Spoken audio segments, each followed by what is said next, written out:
Hey guys, welcome to Filmiverse. তো আজকে যে মুভিটার ব্যাপারে কথা বলবো, এটা শুধুমাত্র একটা মুভি নয়, এটা আমাদের কাছে হচ্ছে একটা ইমোশন।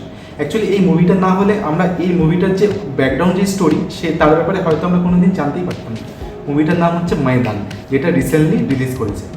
আর মুভিটার যে মেন লিড রোলে করেছে সে হচ্ছে অজয় দেবগন। আর মুভির যে ডাইরেক্টরের নাম হচ্ছে অমিত শর্মা। আর এটা বনি কাপুরের প্রোডাকশন হাউসে মুভিটা ক্রিয়েট হয়েছে। তো যে ডাইরেক্টর অমিত শর্মাকে যদি আপনারা না চেনেন তো আপনাকে বলি, অমিত শর্মা এর আগে 3-4টে মুভি আমাদের কাছে ডেলিভার করেছিল, যেগুলো বক্স অফিসে তেমন অতটা হিট হয়নি। প্রথমে তেভার, তারপরে লাভ স্টোরিজ 2, আর হচ্ছে বাধাই। তো এরকম খুব 3-4টে মুভি আমাদের কাছে ডেলিভার করেছিল, যেগুলো খুব একটা হিট করেনি। তো আমারও সেরকম এক্সপেকটেশন কোনো ছিল না যে ওনার ডাইরেকশনে কেমন হতে পারে। আমার অ্যাকচুয়ালি মুভিটা দেখার কোনো প্ল্যান ছিল না, বাট ট্রেলার আমার যথেষ্ট ভালো লেগেছিল। আর মুভিটার প্রথম শুটিংটা শুরু হয় 2019 সালে। বাট সেরকম কোনো প্রমোশনাল যে ম্যাটেরিয়ালস যেগুলো থাকে, যেমন কোনো টিজার হোক বা কোনো ক্যারেক্টার পোস্টার, সেইভাবে আমাদের কাছে সেগুলো ডেলিভার করা হয়নি। তো মুভিটার জন্য অতটা হাইপ ক্রিয়েট ছিল না। বাট রিসেন্ট 1-1.5 মাস আগে মুভিটার উপরে একটা ট্রেলার বেরোয়। তো মানে যে এটা মেন ট্রেলার, তারপরে সেকেন্ড ট্রেলার আর একটা বেরোয়।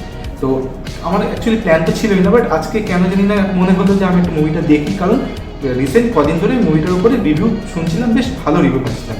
তো সেই হিসেবে আমি আজকে দেখতে গেছি, কোনো প্রিপারেশন তেমন নিইনি, জাস্ট এমনি নর্মালি দেখতে গেছিলাম। বাট আমি যখন হলে দেখি, তো হলে টোটাল 25 থেকে 30 জন আমরা অডিয়েন্স ছিলাম। কিন্তু যখন মুভিটা শুরু হয়, তার শেষ পর্যন্ত প্রত্যেক অডিয়েন্সকে এক একটা সিনে, যখন আমরা দেখছিলাম এক একটা সিন, আমরা জাস্ট উঠে মাঝে মাঝে দাঁড়িয়ে পড়ছিলাম। যেইভাবে সিনগুলো ক্রিয়েট করেছে, যেগুলো আপনারা মুভিটা দেখলেই আপনারা বুঝতে পারবেন। আমি মুভিটাতে কোনো নেগেটিভ ভিউ তো কিছুই বলতে পারবো না, কারণ আমি নিজে কোনো নেগেটিভ ভিউ আমি কিছু খুঁজে পাইনি, হ্যাঁ, তবে একটা দুটো ছাড়া। তবে আপনাদেরকে আমি রিকমেন্ড করবো কিছু রিভিউ দেওয়ার আগে, যে আপনারা মুভিটা হলে গিয়ে এক্সপিরিয়েন্স করুন, থিয়েটারে গিয়ে আপনারা মুভিটাকে এক্সপিরিয়েন্স করুন। কারণ যেইভাবে সিনেমাটোগ্রাফি যেভাবে করেছে, যেভাবে ডাইরেকশন দিয়েছে, আর স্পেশালি যেভাবে ক্যামেরা অ্যাঙ্গেলগুলো যেভাবে ইউজ করেছে, অ্যাকচুয়ালি হলে গিয়ে বেশি এক্সপিরিয়েন্স করতে পারবে এই মুভিটা দেখতে। তবে আমার দেখা 2024-এ বেস্ট ইন্ডিয়ান মুভি। আর এই ক্যামেরা অ্যাঙ্গেল যেভাবে ইউজ করেছে, আমি আজ পর্যন্ত কোনো হিন্দি মুভিতে আমি এরকম ক্যামেরা অ্যাঙ্গেল আমি দেখিনি। তো পুরো টপ নচ মুভি, পুরো 100% পারফেক্ট মুভি।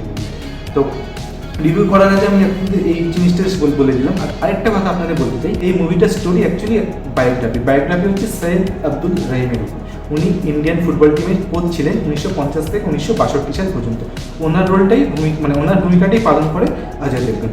আর সাথে আরও দুজন নেগেটিভ ক্যারেক্টার ছিল, এক হচ্ছে গজরাজ রাও আর দুই হচ্ছে রুকনুদ্দিন ঘোষ। দুজনেই আমার খুব ফেভারিট একটা, আর দুজনেই এখানে পারফরমেন্স টপ নচ দিয়েছে। আর সাথে অজয় দেবগন, আমার দেখা অজয় দেবগনের বেস্ট, যত অজয় দেবগনের পুরো হোল কেরিয়ারে সব থেকে ভালো অ্যাক্টিং এই মুভিটাতে লেগেছে আমার। তো নো ডাউট মুভিটা আপনারা হলে গিয়ে দেখুন, খুব ভালো এক্সপিরিয়েন্স নিতে পারবেন। এবার আমি মুভিটার ব্যাপারে অ্যাকচুয়ালি প্রথম থেকে আমি আপনাদের কিছু ভিউ আপনাদের দিয়ে দিচ্ছি। আমি কোনো স্পয়েল কিছু করবো না, যদিও স্টোরিটার ব্যাপারে সবাই জানে, তবু আমি কোনো স্পয়েল কিছু করবো না। তবে কী কী ভালো জিনিস আছে মুভিটাতে বলি। মুভিতে যে মিউজিক দিয়েছে সে হচ্ছে এ.আর. রহমান। আর এ.আর. রহমানের মিউজিক আমরা সবাই জানি, পুরো লেজেন্ড উনি একজন। আর এই মুভিতে টোটাল 3 থেকে 4টে গান আছে, বাট গানগুলো এমন সিনে দিয়েছে আপনাদের কোনো বোর ফিল হবে না। আপনারা গানটাকেও এনজয় করবেন, আর সাথে সিনটাকেও এনজয় করবেন। আর সাথে যে ব্যাকগ্রাউন্ড মিউজিক দিয়েছে প্রত্যেকটা সিনে, বিশেষ করে যখন ফুটবল ম্যাচগুলো হয়, তো ব্যাকগ্রাউন্ড মিউজিকগুলো জাস্ট গুজবাম্প দেওয়ার মতো। আমি লিটারালি আপনাদের বলে আমি সেইভাবে এক্সপ্লেন করতে পারবো না, যতটা আপনারা এক্সপিরিয়েন্স করবেন হলে গিয়ে। তো আর কালার গ্রেডিং, প্রথমত গল্প হচ্ছে 1950, 1955, 1960-এর উপরে গল্প। সেই টাইমে যেমন কালার গ্রেডিং, কারণ ওই টাইমে আমরা যদি নিজেরাই ভাবি, তো ওই টাইমে ব্ল্যাক অ্যান্ড হোয়াইট, আর ব্ল্যাক অ্যান্ড হোয়াইটের সাথে যদি একটু কালার মিক্স করে দেন, তাহলে কালারটা ফেডেড আসে। তো সেরকমই কালার ইউজ করেছে। আর যখন ফুটবল ম্যাচগুলো হয়, আপনারা ট্রেলারে অলরেডি দেখবেন, সেখানে একটু ব্লু টাইপের কালার ইউজ করেছে, কিছু কিছু জায়গায় একটু ইয়েলো টোন ইউজ করেছে। খুব সুন্দর এডিটিং হয়েছে, কোথাও খুঁজে পাওয়ার মতো নেই একদম। আর বিশেষ করে মুভিটা 3Dতেও বেরিয়েছে। যদি 3Dতে দেখেন, কারণ আমি 2Dতে দেখেছি, আমি অ্যাকচুয়ালি 3D সেই এক্সপিরিয়েন্সটা 3Dতে দেখবো, কারণ আমার সেরকম আইডিয়াটা ছিল না যে এটা ক্যামেরা অ্যাঙ্গেল, যেগুলো বললাম আপনাদের ক্যামেরা অ্যাঙ্গেলগুলো কতটা ভালো হতে পারে।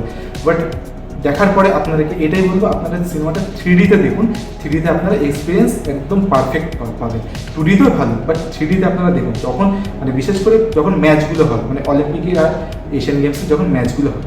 আর সেকেন্ডলি, যত ক্যারেক্টার আছে, মানে এই তিনজন মেন ক্যারেক্টার ছাড়া, মানে অজয় দেবগন, গজরাজ রাও আর রুদ্রনীল ঘোষ ছাড়া বাকি যে আদার্স যে ক্যারেক্টার আছে, মানে ইন্ডিয়ান ফুটবল টিমের যে বাকি যে মেম্বারগুলো, প্রত্যেকটা মেম্বারের অ্যাক্টিং নেক্সট লেভেল, প্রত্যেকটা মেম্বারের অ্যাক্টিং। কিন্তু এবার কোনো একটা জায়গায় আমি একটা ইন্টারভিউ এবং শুনেছিলাম যে যারা ওখানে অ্যাক্টিং করেছে, মানে যারা মানে ফুটবল টিমের যারা প্লেয়ার ছিল, তারা অরিজিনালি নাকি তারা ফুটবল খেলে, মানে ন্যাশনাল লেভেলে নয় বা স্টেট লেভেলে নয়, বাট এমনি তারা ফুটবল খেলা মানে ফুটবল ব্যাপারটা তারা জানে।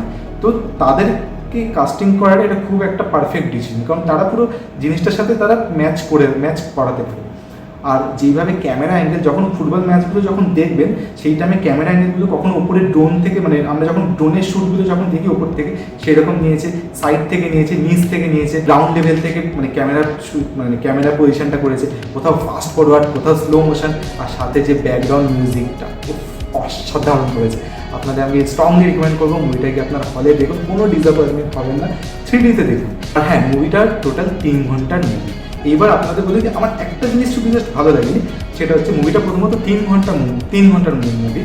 প্রথম হাফটা জমিয়ে রাখবে, পরের হাফটাও জমিয়ে রাখবে, একদম নো ডাউট। কিন্তু কোথাও না কোথাও একটু মনে হচ্ছিল যে একটু বেশি বড় হয়ে গেছে, আর একটু যদি কম ছোটো করলে হয়তো আরও বেশি ভালো হতো। হয়তো আমি সেটা ভুলও হতে পারি, বাট আমার ওপিনিয়ন এটা যে মুভিটা যে আরেকটু ছোটো হতো, কারণ 3 ঘন্টা মুভি আজকের দিনে মানে প্রচুর, কারণ কোনো 3 ঘন্টার ওরকম মুভি আজকের দিনে তেমন খুব একটা বেরোয় না, বাট এটা 3 ঘন্টার করেছে, তবে পুরো জমেই রাখবে। ফার্স্ট হাফটা 1 ঘন্টা 10 মিনিটে, এটাই আমি একটু জাস্ট অবাক হয়ে গেলাম যে ফার্স্ট হাফটা 1 ঘন্টা 10 মিনিটে, সেকেন্ড হাফ 1 ঘন্টা 50 মিনিটে। কিন্তু ওইটাই মানে জাস্ট একটু ছোটো হলে ভালো, আরও বেশি, মানে আমার কাছে আরও বেশি পারফেক্ট হতো।